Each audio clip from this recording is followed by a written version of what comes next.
Hindi ibig sabihin dahil hindi natin nasasamite sa UNCLOS, gaya ng nabanggit ng ating butihing senador, na wala na tayong kapangyarihan o lakas o basehan para ipaglaban yung West Philippine Sea, Mr. President. Hindi po kailanman uusad ang ating itinataguyod na sana mailagay sa mapa ng mundo ang West Philippine Sea. Ng mga mapa, hindi po nagkakaroon ng positibong resulta sa ating bansa yung pagbabangayan. Nakita na po natin the South China Sea is rich in mineral deposits, in oil and gas. Nauhuli na po tayo dahil patutsadahan ng patutsadahan.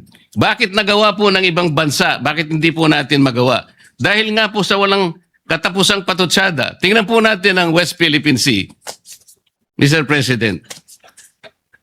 Ang sabi po natin,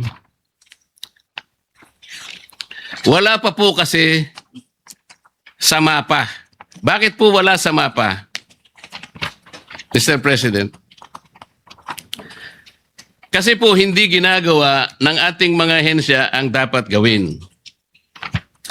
Ang sabi po kasi sa Administrative Order number 29, which was issued on September 5, 2012, more than a decade ago. Sabi po sa Section 3 ng Administrative Order 29, the National Mapping and Resource Information Authority, NAMRIA, shall produce and publish charts and maps of the Philippines reflecting the West Philippine Sea in accordance with this order.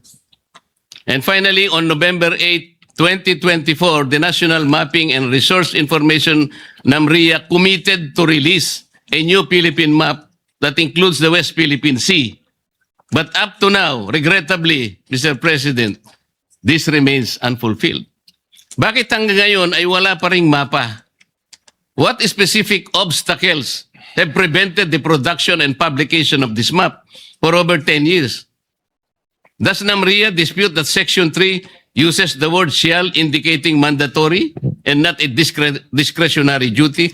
Mr. President, kung wala po tayong mapa na maibibigay sa IHO at madideposit sa United Nations, hindi po kailanman uusad ang ating itinataguyod na sana mailagay sa mapa ng mundo ang West Philippine Sea. Mr. Bakit President, hindi po natin, Mr. President, paano po natin may pagtatanggol ang teritoryo kung wala tayong malinaw na mapa, Mr. President? Mr. President, nabanggit na natin ito kahapon. Bumabalik tayo ulit doon sa usapin na ito. Pero babanggitin ko ulit, Mr. President. Maliwanag, Mr. President, na under Republic Act 9522, yung baseline law, Republic Act 12064, Philippine Maritime Zone Act, at yung AO 29, maliwanag na in-identify ang West Philippine Sea. Diyan nakasaad yung extent ng West Philippine Sea.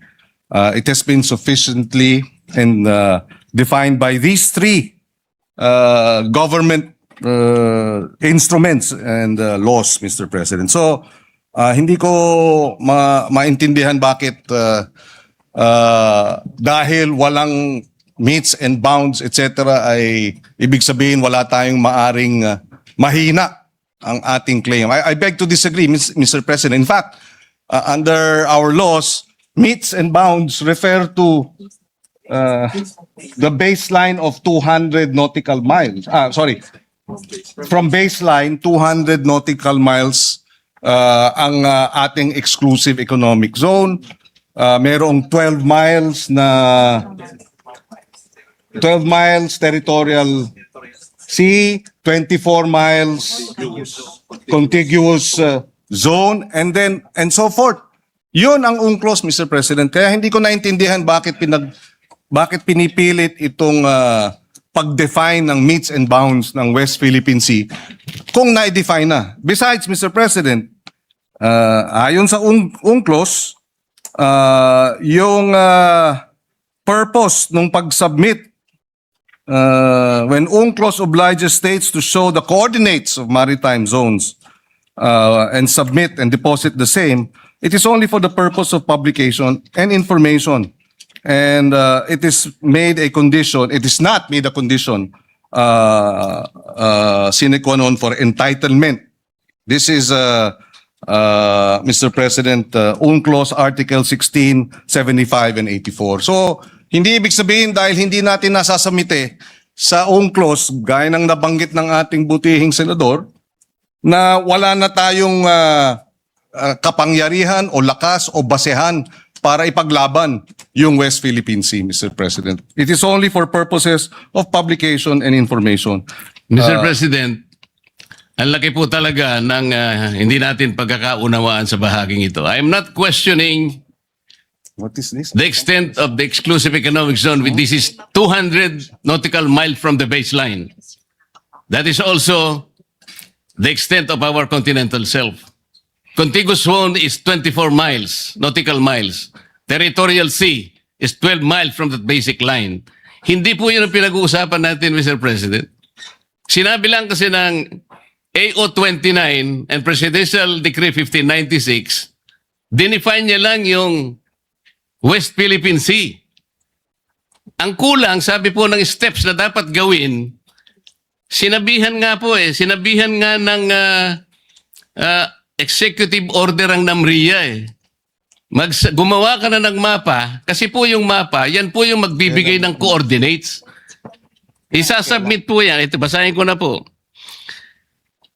Section 4 of Administrative Order 29, Series of 2012, requires relevant government agencies such as DFA, kasama na po yung DFA, not only to deposit with the United Nations Secretary General the country's official map reflecting the West Philippine Sea, but also notify international bodies such as the International Hydrographic Organization of the same. Ayun po Section 20, Section 4. Kung hindi po tayo magsasubmit ng mapa, saan po kukunin ng coordinates? Yun lamang po ang paraan para po yung ating pinapangarap, pinapanaginip na West Philippine Sea, mailagay naman po sa mapa. Yun po ang pinakamaganda.